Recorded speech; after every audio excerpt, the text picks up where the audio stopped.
Hei, ketemu di Mirsa Kerja. Hei, botak kerja. Hei. Saya mengawali semuanya 23 tahun lalu, tahun 98. Kerja pertama saya paling pertama adalah kerja di radio di KSKE 91.1 PBS Anchorage, Alaska, pas jadi pertukaran pelajar, pas jadi siswa pertukaran pelajar ya.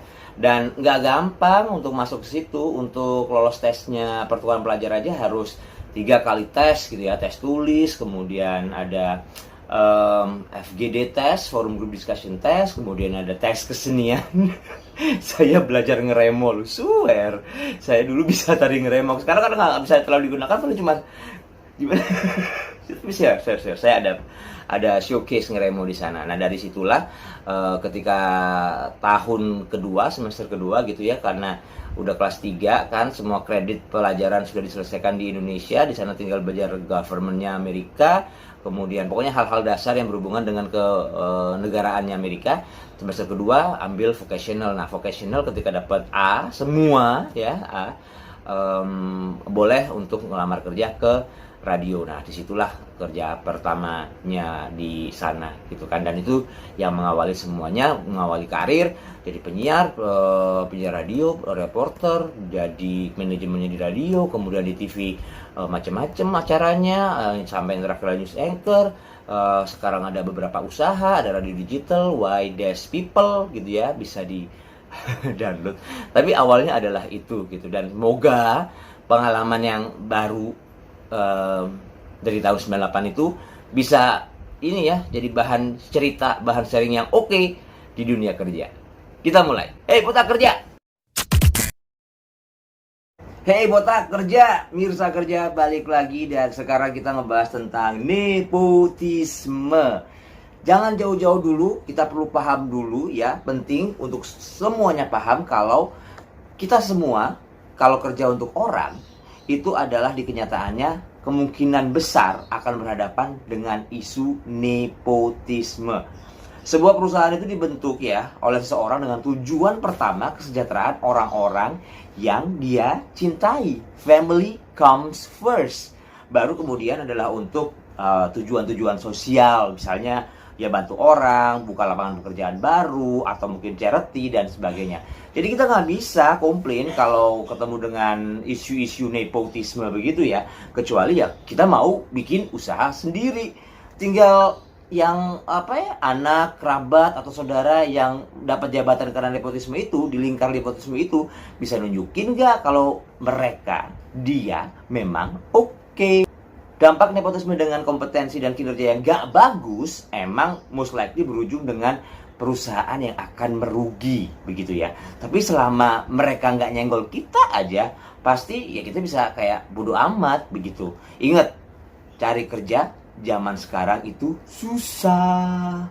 Tapi ya kalau emang bergesekan dengan pejabat yang menempati posisinya gara-gara nepotisme, ya harus lebih siap. Cari kerja lain boleh, tapi selama belum dapat kerjaan yang bagus, paling gak gajinya sama, jangan resign. Ingat, lagi-lagi zaman sekarang kerjaan enggak gampang dapetnya. Perlu juga buat paham dan menerima bahwa enggak ada aturan khusus tentang sanksi yang bisa diberikan ketika sebuah perusahaan merekrut seseorang berdasarkan nepotisme. Ataupun enggak ada ketentuan khusus kalau kita melapor kantor kita ada nepotismenya, ya kan? Nah, kalau emang ada unsur nepotisme di kantor, ini nih yang perlu kita pikirkan dulu. Yang pertama, cek perasaan. Penting loh ini. Apa emang si sosok nepotisme itu kasus, atau kita aja yang enggak suka sama si orang itu ya, yang nepotisme di dalam kinerjanya dia atau attitude-nya dia, ya kan? Emang beneran ada permasalahan atau kita aja yang nggak suka, dua hal yang berbeda. Kemudian punya portofolio kita sendiri. Jadi kayak kalau kita harus disandingkan dengan dia yang dapat rekrutmennya gara-gara nepotisme, hubungan keluarga, ya kan? Siapkan aja rekam jejak kerja kita. Ya, jadi kita tahu nih, dan kita bisa tunjukin kalau potensi kita itu emang besar. Fokus dengan diri sendiri. Maksudnya apa yang kita bisa, apa yang kita jago, dan hasilnya gimana. Ya, fokus to ourselves and our achievement. Kemudian kalau harus cerita ke orang lain terkait dengan keluhan unek-unek kita tentang permasalahan nepotisme ini yang mungkin nyenggol kita gitu ya, pastikan cerita dengan orang yang terpercaya. Ingat, ada gula ada semut. Ingat, walaupun mungkin teman statusnya, tapi kalau yang berkuasa adalah siapa, belum tentu dia ada di pihak kita. Jadi sangat berhati-hati ya, karena ini adalah sensitive case begitu.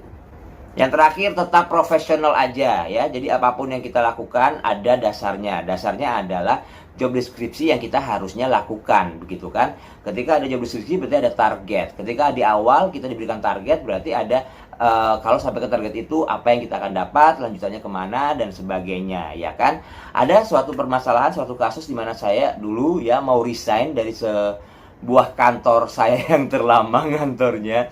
Saya mau resign, mau move on, entrepreneurship gitu, nggak ngantor. Tapi ditahan sama Pak Bos orang nomor 1.